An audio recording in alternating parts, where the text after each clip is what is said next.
hair from today because I went on like, I forgot what it was called, but it was like a water ride and I got my hair really wet and let's just say it was not pretty and I didn't get any looks from guys after that.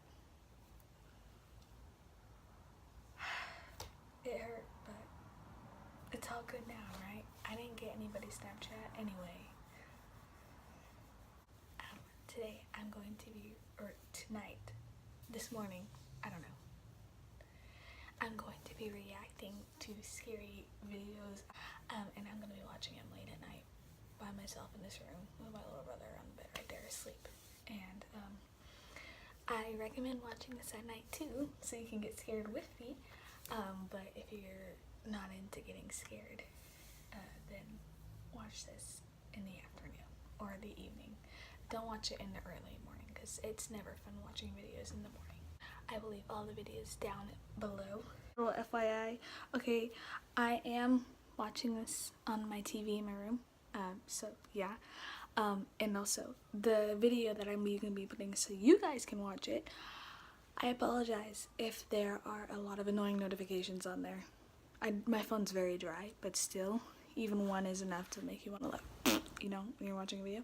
So, sorry, broke, ratchet, ghetto, whatever you want to call me, fat, dumb, ugly, can't get a boy at Great America, whatever you want to call me, whatever. It's okay. I've been called worse, okay? Like, I've been called Samajai. That's pretty bad.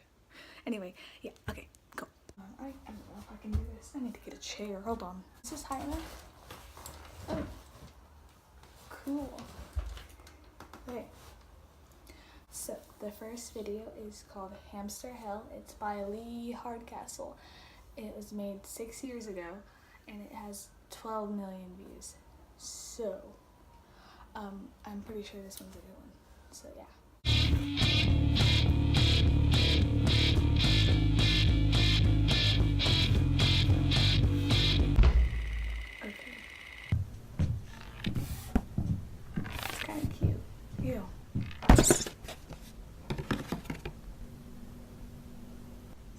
Oh.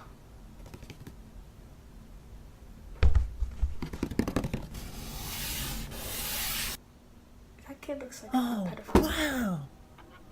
Huh?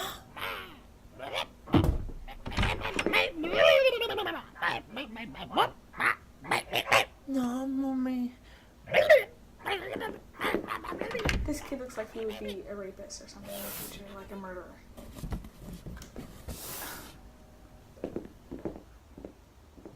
Not how you take care of an animal. What is that, candy?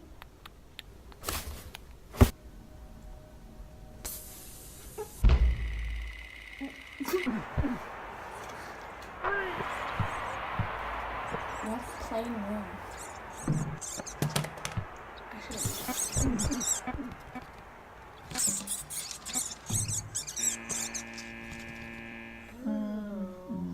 He's a disgusting looking kid.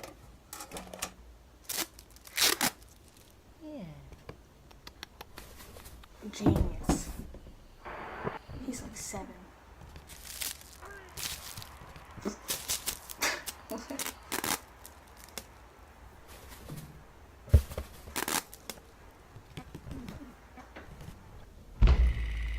That's rape.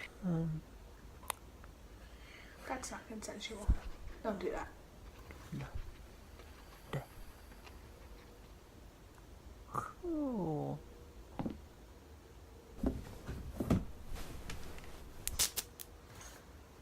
Silly hamster. Fun world. First we have the pillow ride. That actually makes me sick. Bumpy cars. Vroom, vroom, vroom. Do you want to ride on the death coaster? This kid's a sociopath. Tough. The next ride is called G-Force. I want to kill this kid. He's not. Oh no! You're too sick to ride the death coaster. The death coaster? You can ride it when you're better.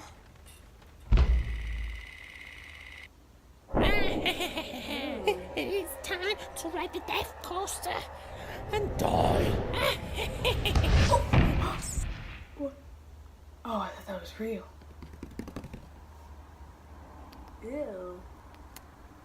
Hamsters are gross. I could never.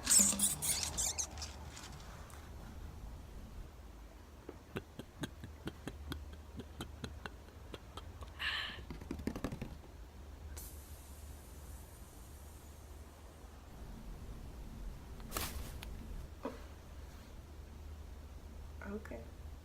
Oh no. You gotta be f***ing kidding me.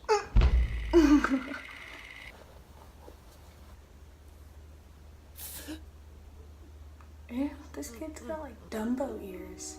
You don't deserve the death coaster.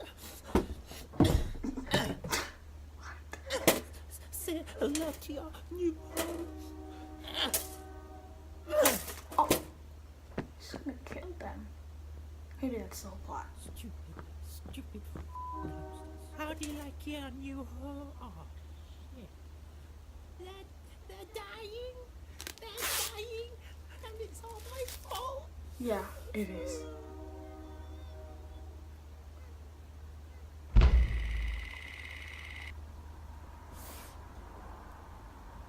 Ow. Huh? Huh? Wow. Wow. Ew.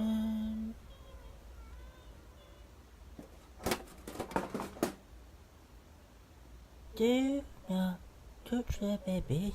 If you do, the mother will eat them. Oh, this is so cool and amazing. Huh?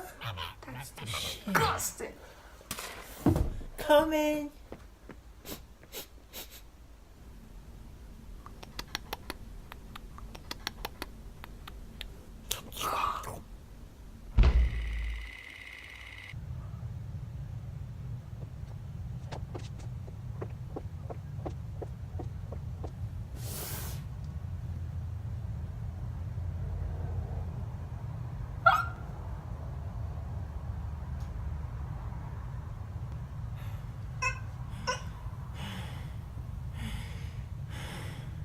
Nigga. Please. Why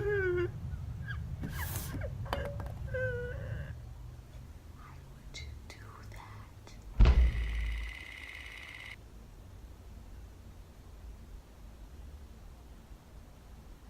Fucking broke his legs. What? What?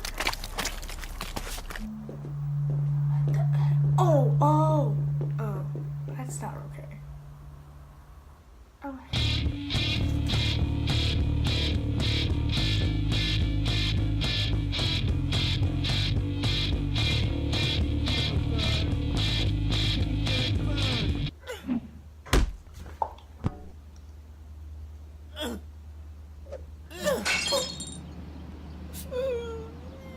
Why are you crying?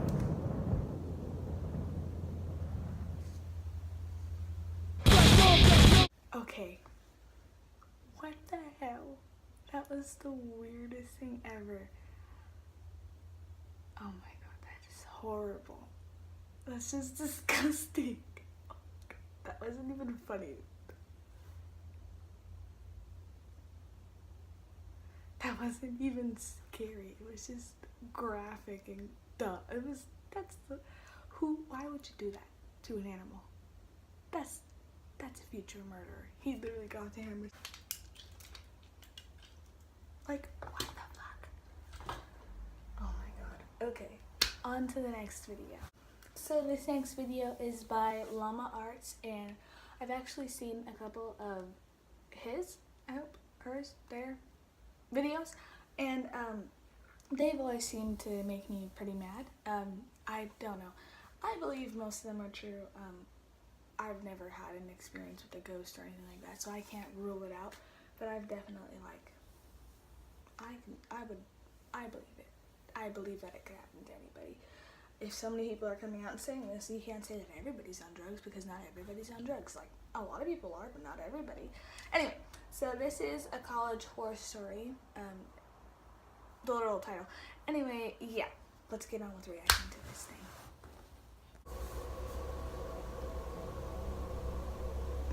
It was an early morning. My campus didn't offer housing and I lived about a half a mile from school, so I started my journey as usual while playing on my phone. I glanced up to see an old man heading towards me on a bicycle. Normally, I'd step aside to let bikers and skaters pass, but he braked instead. I stopped too, wondering if there was something wrong. He walked up to me and said, "Don't worry, I'm not gonna hurt you." I felt chills instantly. I didn't know what to think. I just looked up at him with a fearful and confused expression. I was gathering up the courage to tell him that I was late for class and I should go, but before I could say anything, he said, "Get off the grass!" Looking down, I noticed I had stepped over towards the road and onto the grass. I stepped off slowly and he said, "You wouldn't want to step on any bugs or get your shoes dirty now, would you?" He raised his finger and asked me what my name was. I told him, and he replied, "Don't worry, I'm not gonna hurt you." Pedophile. The same chills ran through my body again, but before I could say anything, the man said, "Get off the grass! You wouldn't want to step on any bugs or get your shoes dirty now, would you?" I looked down to see that I was back on the edge of the sidewalk again. This had to be deja vu. He asked for my name once more. I said my name again, but he interrupted me before I could finish. He told me his grandchildren are down the road and needed gas money. I told him I didn't have any spare change or any change at all for that matter. He continued to ask me again and I gave him the same answer. Eventually I headed towards my school. I turned to see if he was still there, but he was gone. As I was walking, I approached the intersection. There was a truck on its side. It must have tipped over while turning the corner.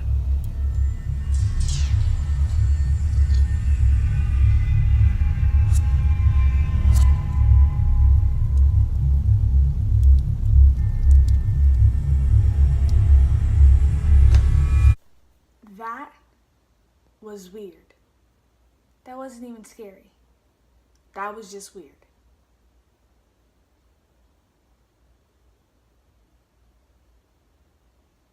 No. No. So this animation was also made by lmfaoooo a year ago. It got 8.1 million views, so it better be good. But before I start it, this is, well, it's a scary field trip horror story. But I gotta say, when I was in elementary, I never had anything scary happen to us on field trips because we only went in like 5. But I want to say we had some scary ass lockdowns at our school, like a lot. Like there were people coming into our schools who were like they were like running from the cops, or like they had a gun and they were trying to steal something from on campus. One of our yard duties literally got into a fight with somebody that was trying to get on campus. Really long story. A clown almost came to our school. I don't even know how accurate that is. I don't even know if it was actually going to happen because looking at the DMs, well, the only reason why it didn't happen, as far as I'm concerned, is because the principal found out and she contacted the clown. But you know, that was when clowns was like the thing, you know, when they were going around and scaring people then. I'm just really glad that clown didn't come and I never got attacked by clowns, because I have a very, very, very, very, very, very big irrational fear of clowns for like some reason. But I like clowns. Get that away from me. Like, no. Anyway. Back in high school, I took a mysteries and mythology type class, or something like that. I don't remember the name of the class. It basically just had to do with real life mysteries and creepy shit. I was into that kind of stuff. I was taking the class with a good friend, who I'll call Ben for this story. The teacher of the class took us on a field trip to a nearby abandoned village with an unknown past. The village was built in the early 1900s, but seems as though it had been quickly abandoned shortly after it was built. The bus ride there was about 20 minutes. All of us were glued to the bus windows as we pulled up some sketchy-looking, decrepit road cutting through dense forest. The road eventually led to a clearing. We were there. We stepped out onto the road, which had grass growing through the cracks. The grass surrounding was almost knee-high.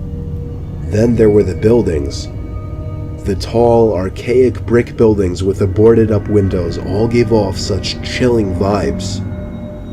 The teacher lined all 20 of us up, counted heads, and then began leading the way. The point of this little field trip was to use the so-called skills we learned in class to see if we could put anything together about why the village may have been abandoned so long ago. Some of the buildings had holes in the walls to serve as entryways. There were even holes in the ground next to some of the buildings, seemingly dug to get into the basements of some of the buildings, which seemed creepy. There was one building though. It stood taller than any of the others. It just intrigued me the most. While the teacher was leading the group towards the village church, Ben and I decided to sneak off on our own to look for anything interesting. Stupid white boys. When we walked off in the direction of the tallest building, we saw a hole in the ground. It was dug by the back door of the building, which had been sealed off. In the hole was a ladder which led down to the concrete floor below. We both looked at each other and knew we had to do it. Ben climbed down first, then me. Luckily, this was just around the time Apple started putting flashlights on their phones, so we had a source of light. It was creepy down there. There were a couple of beer bottles, one graffiti tag on the wall, and dusty wooden planks everywhere. There was a wooden stairway which led up to complete darkness, since all windows and doors had been sealed shut from above. We had already gone as far as to enter the building, so we figured we'd go up the stairs too. I went first, and with each step, the creakiness of the 100-year-old wood made me feel as if I was going to fall through each and every step. So don't go up. Ben followed suit. This floor of the building was very tight. It seemed like there were many openings going off into different, smaller rooms.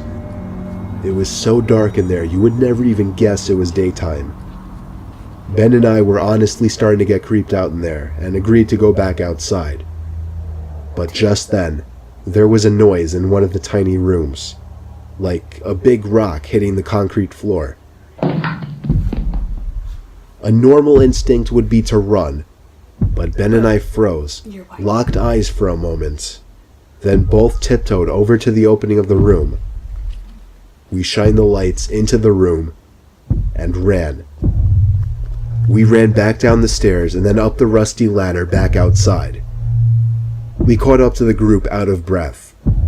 We didn't say anything though to avoid getting in trouble. One of our classmates asked us what was wrong. We told him we snuck into one of the buildings, and in one of the rooms, when we shined the light into it, we saw 3 guys standing maybe 10 feet away from the doorway, facing Ben and I in a weird formation, as if they were waiting for us. Following the group, we paid extra attention to the tall building we entered from the distance, and before leaving, we saw a person's face at one of the higher level windows that had not been boarded up. We never told the teacher in fear of getting in trouble. We didn't know what to think. Were those just homeless people living in there? Were they gang members in hiding? Ben freaks me out with his theory. He says they were ghosts of the people who once lived in the town.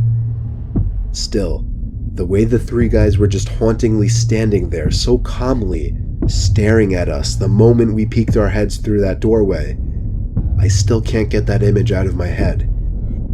I may go back to that village one day, just to prove Ben's idea wrong.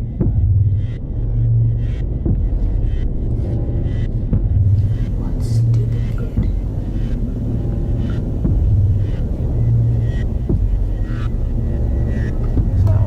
Why am I doing this to myself? Hey, low key, that one actually kind of creeped me out. Videos are by Snarled Sapphire, but the channel name is Snarled. But yeah, okay, I'm gonna stop now. Oh my god. I'm not gonna. Oh my fucking god. I'm gonna cry. Okay, so I just gotta say, if you aren't watching this at night as I am doing so, you are gonna get sued. And yeah. Like, I'm really putting myself out here. I'm actually starting to get a little bit scared. I gotta get you guys. If you're not watching, I'm gonna get you. I'm going to get you. Okay? I'm gonna beat you with this. I'm not ready for this next video because not the one I'm gonna play, but the one that comes after it. Like the following video, I don't think I'm ready for it because I was like skipping through it to whatever, and yeah, I'm pretty sure it had Momo in it, and it's not that I'm scared of Momo, it's just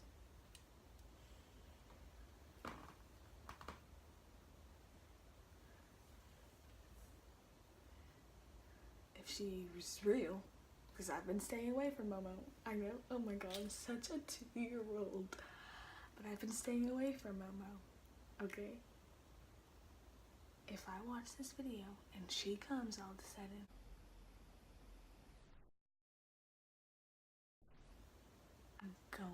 I'm gonna run to him, okay?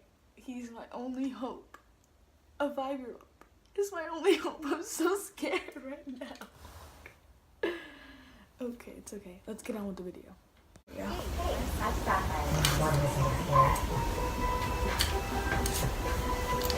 Okay. Inspired by a campfire story submitted by Lewis. There was a summer camp that was created many years ago called Sunny Summer Camp. It was originally an all-boys camp founded by a park ranger by the name of Sunny Summers. This story takes place the first year the camp became co-ed. So at orientation, the camp leader was explaining the Mr. Summers contest that was held at the end of every camp. The boy who looked the most like the founder would win a trophy and cash prize. A red-headed girl with long braided pigtails raised her hand. "What if we open the contest to everybody this year?" she asked. "That's a great idea, Juliana," the camp leader exclaimed. "And maybe the judging criteria could be less about appearance and more about whoever shares the most qualities with Sunny Summers." Everyone around her began clapping and cheering, except for a boy sitting a few rows behind her. His name was Dustin, and he wasn't happy with this change. He looked like the direct descendant of Sunny Summers and believed he was a guaranteed win, but now that they were changing the rules, he was worried he might not. Over the summer, his disdain for Juliana grew and grew. So, the night before the Mr. Summers contest, Dustin asked his friend Trevor to help him with a prank. He didn't give him many details, just that he wanted to teach Juliana a lesson for having a big mouth. Dustin had been observing Juliana all summer and knew that she was usually the last one in her cabin because she would stay up and help the camp counselors clean. What a suck-up, Dustin thought. So they hid in the nearby bushes until Juliana showed up. When she finally did, Dustin jumped in front of her and told her that one of the counselors was asking for her and motioned for her to follow them. When the three of them had walked a bit away from the cabins, Dustin pushed Juliana onto her back on the ground. The impact knocked her out. Dustin sat on her legs and told Trevor to hold her arms down in case she woke up. Trevor had no idea what Dustin was planning, but he silently obeyed. He watched in confusion as Dustin pulled out a needle and string from his pocket and began to sew Juliana's mouth shut. Once he was done, Dustin grabbed Juliana's legs and told Trevor to help him carry her to Sunny Rock, the highest point in camp. It overlooked the canyon and had a gorgeous view and a horrifying drop. They hid her body in a bush and hurried back to their cabins. "That'll teach her to shut up," Dustin said.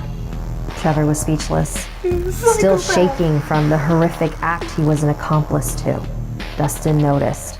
"Dude, we're not gonna leave her out there forever. We'll go get her after the contest tomorrow." The next morning, Dustin and Trevor sat in the back row of the mess hall where the Mr. Summers contest, now renamed Sunny Summers contest, was being held. The camp leader called out the names of each contestant to the stage, but no one showed up when he called Juliana. There was only silence, aside from Dustin's stifled giggles. After the contest, everyone walked back to their cabins to pack their things. Dustin and Trevor noticed the camp leader running around in a panic, asking campers if they'd seen Juliana. Dustin turned to Trevor and said it was time to go get her. They walked back to Sunny Rock, but her body was nowhere to be found. Oh God, Trevor said, feeling sick to his stomach. You don't think that she... He pointed over the edge of the cliff. As the boys peered over the edge, they heard a voice behind them, looking for me. It was Juliana. She was still alive. They turned around to see her standing there, but she was covered in dirt and blood. Her clothes were torn with twigs and leaves scattered all over. Her eyes were filled with rage, and her mouth was still sewn shut. Her voice echoed inside of their heads. I can't let you hurt anyone else like this again.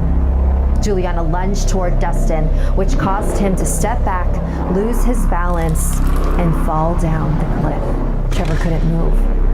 And although he quietly stood there, Juliana could hear his racing thoughts bouncing around in his mind.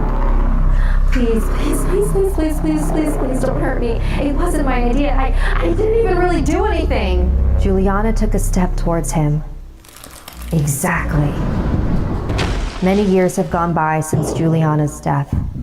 A monument was erected on Sunny Rock in her honor, and every summer the campers adorn it with flowers and the Sunny Summers sash.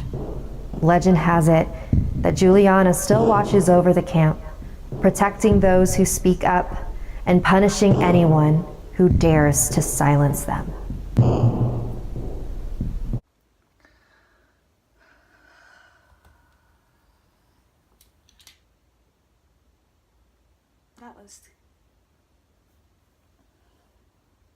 That was horrible. Oh my God. All I'm seeing now is like murderers, like they start young. Is it bad if you've had like murderous thoughts? Like I thought about, like I never like grabbed a knife and be like, oh, Scandalous prejudice. it's like, That's crazy. but like,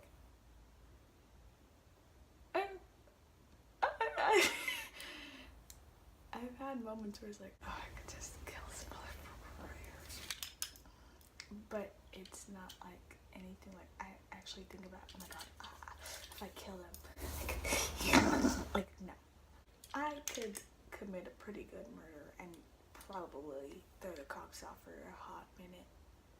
I wouldn't say I'd get away with it, because, you know, everybody who says I'm gonna get away with it gets caught. But like, I could throw them off for a minute. I'm not gonna kill anybody, I swear to God, don't report me or anything like that. But like, if I really wanted to, I could, but I won't, because I do not need that on my rep.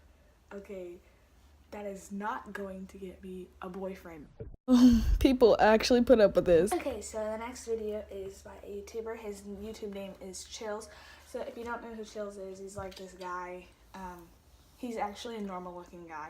I say that because his voice, his natural voice, is like so skinny, teenage, mousy, creepy guy. It's like, so we're gonna say a prayer. If you're not religious, you can skip ahead. But if you are, let's pray real quick, okay?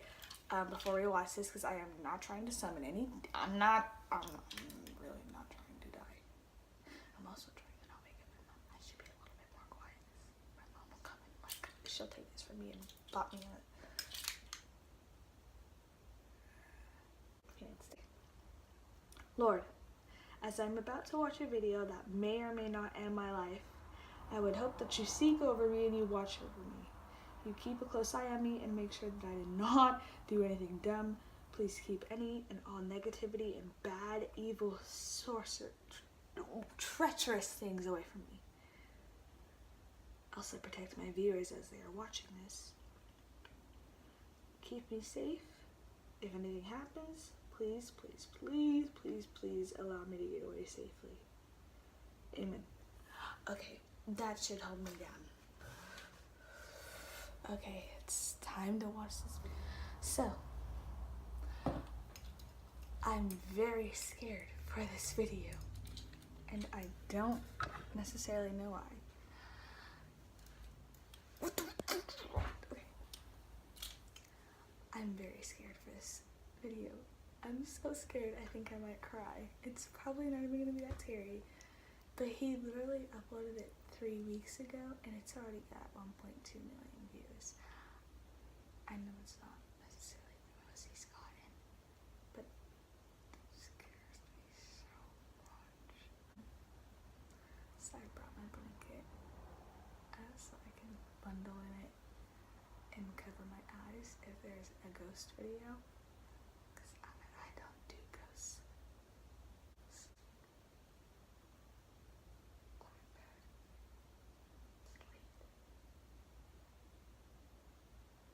So I have my new, here comes my grandma. I haven't named him yet, them yet. And I have my weapon. I'm gonna hold on to this so tight. Okay, without further ado, let's watch this horrifying video. Creep me out the most, here they are. The possibility of any of these videos coming true is enough to personally keep me awake at night. Number 11.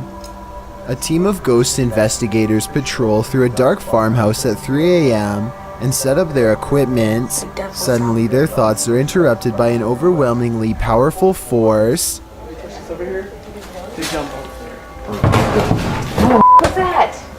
What was that? An adjacent door flies open soon as they shine their flashlight up into the attic. The team feels like they are being watched from something outside. They're talking about what to do next when they witness another display of brute force. You get to experience an EVP session in a creepy abandoned house.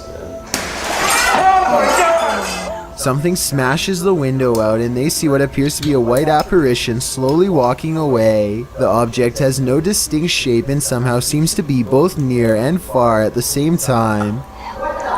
What's that? Holy shit! Somebody out there! All of them scramble to the car and take one last look as they leave. It's really hard to see, but zoom in on the window and you'll see a head move away on the left side. Let me know if you see what I mean or not. Number 10.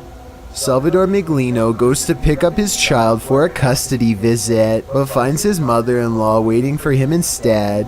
After a brief argument, she brandishes a piece and fires twice at close range. No! I can't believe you did that! I can't believe you did that! What, are you crazy? It's pretty obvious that Salvador is the one who is innocent, but his mother-in-law lies to the 911 operator and says that she was acting in self-defense. She is completely unaware that the whole incident was recorded. Or you pulled it out on him? No, he pulled it on me and he's got it. He drove away. I think she sounds very convincing and could have possibly framed Salvador if not for the video he took. Salvador survives, but the mother-in-law could face up to 30 years for doing this. Tell me what you think her sentence should be based on the video evidence. Death. Number 9. This next video, made to raise awareness, is supposed to replicate voices in your head. Among the many visual and audio delusions is one in particular that really gets to me, a girl with no eyes who appears at random. The girl with no eyes is apparently very common and reported by many. The following scene is an example of how she usually comes to them, or rather for them. She is scared. I love you, Billy. Nowhere is safe from the girl with no eyes, because once she is in your mind, there's nowhere to hide. This is what it's supposed to be like when she finds you.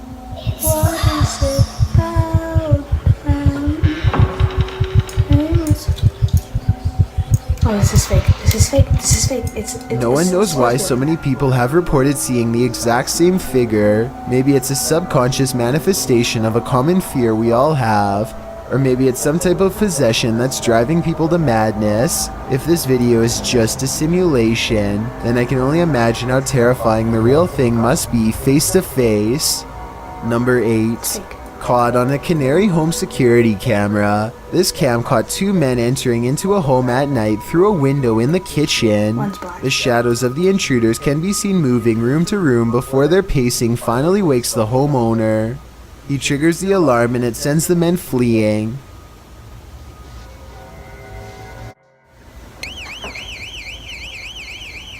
It appears these men were never caught, and this video just goes to show how easily someone can enter your house at night. Next time you hear a weird noise, there's a chance it could be someone entering through a window. Number 7.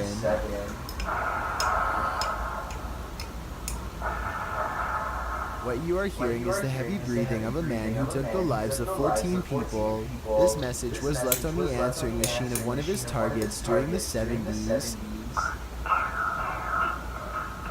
It's clear that he's trying to instill as much fear as possible before his next strike. He wants the person and the community at large to know what's going to happen to all of them, and he savors their fear.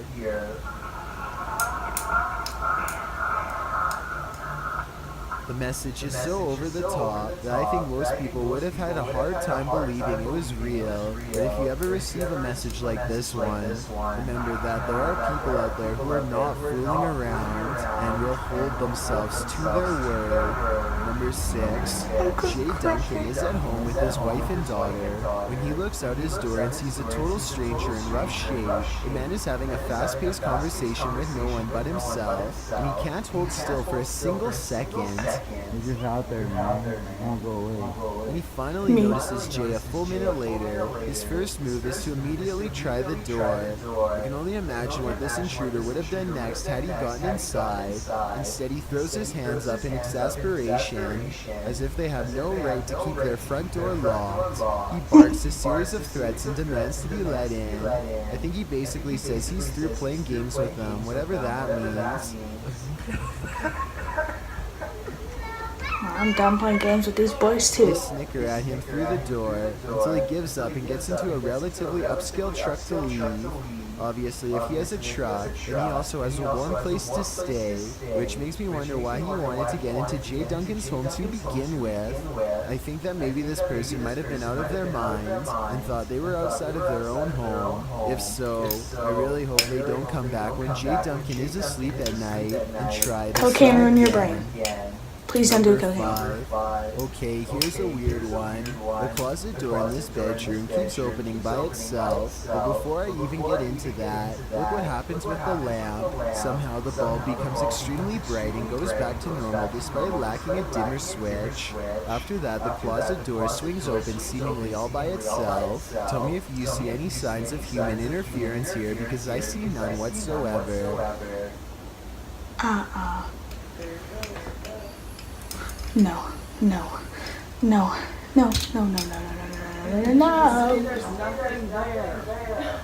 I thought this they is were why using I'm a hook never or gonna something live on by the bottom myself. right to pull the door open. But when I watched again, I saw it was just a power strip running to the lamp.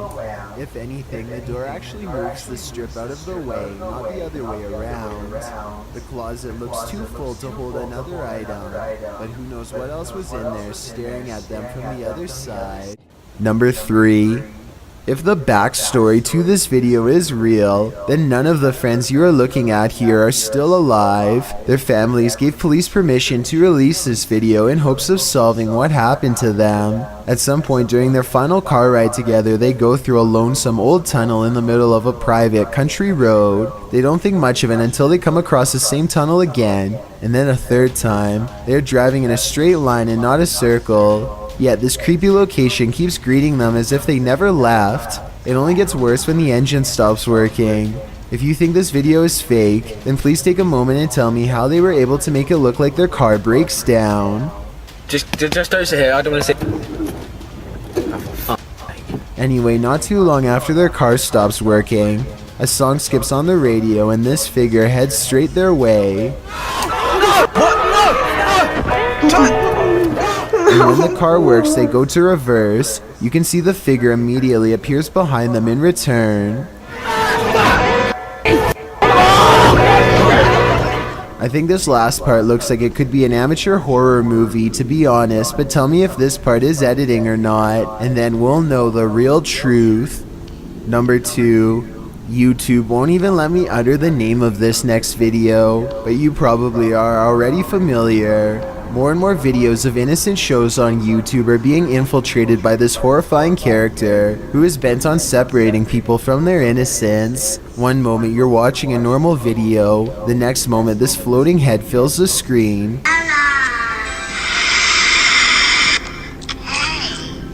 And when that happens, she threatens you into submitting to a quote-unquote challenge. Otherwise, there will be dire consequences. If you don't do it, I'll get you while you sleep.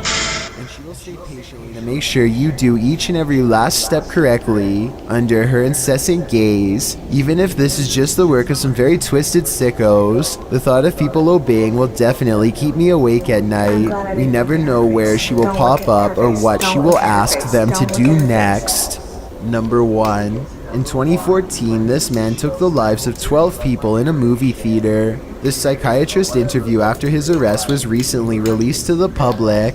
The purpose of this interview was to see if he was fit for trial, and the hour-and-a-half glimpse inside of his mind is horrifying. The scariest and most noticeable thing about him is his complete lack of emotion. He seems lost in a state of permanent disinterest, so much so that the psychiatrist can't seem to figure out what was going through his mind when it all went down. No, I wasn't very nervous. I was prepared. Exhilaration? No, none of that. Caution? No. Even though he shows no outward remorse, James does reveal that he called an emergency hotline minutes before going into the theater. For whatever reason, nobody answered the call. Yeah, I didn't hear anything for 9 seconds and then it hung up. They might have not been able to convince him to change his mind, but they could have at least gotten his location and sent the police out to stop him. It's sickening to think that this could have been prevented.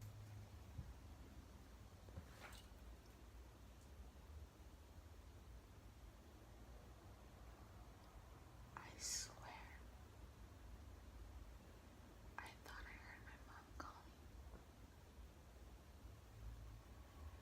Oh my god. It's happening. It's finally happening. I don't even know what time it is. I don't want to know what time it is.